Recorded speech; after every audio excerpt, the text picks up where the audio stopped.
They were warriors, monks, bankers, and legends. The most feared and mysterious military order of the Middle Ages, the Knights Templar, all began in 1119. A small group of just 9 knights, led by Hugh de Payens and Godfrey de Santamore, made a solemn vow. Their mission was to protect Christian pilgrims traveling the perilous roads to Jerusalem.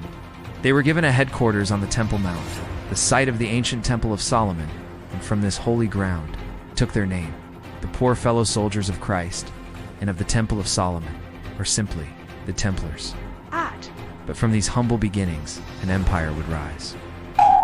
Within a few decades, the Templars grew far beyond a simple protective force. They were granted immense power by the Pope, answering to him alone.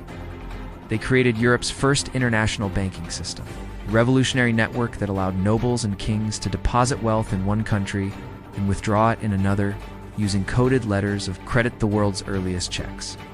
They became financiers to monarchs, richer than most kingdoms, and their influence stretched across all of Christendom. On the battlefield, they were a force of nature, clad in white mantles symbolizing purity, marked with a red cross for martyrdom. The Templars were the elite special forces of the Crusades. They were trained to fight with unbreakable discipline, often forming the vanguard of major battles. They fought in tight formations, never retreating unless ordered, and were prepared to fight to the death. Their ferocity and unwavering resolve struck terror into the hearts of their enemies. With such immense power and wealth came secrecy. Swirled around the order, whispers of secret initiation rituals held in dark torchlit chambers, of forbidden knowledge and ancient manuscripts passed down only to the highest ranks.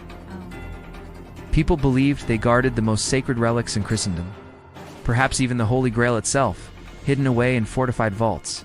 Their wealth funded the construction of magnificent cathedrals, and many believe they encoded secrets of sacred geometry within the very stones. But their power made them dangerous enemies. On Friday, the 13th of October, 1307, their world came crashing down.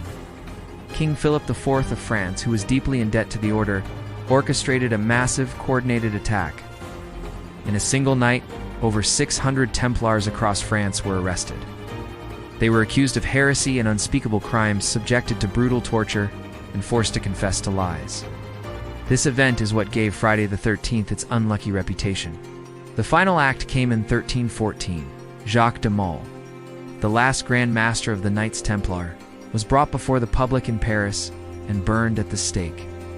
As the flames consumed him, it is said that with his final breath, he cursed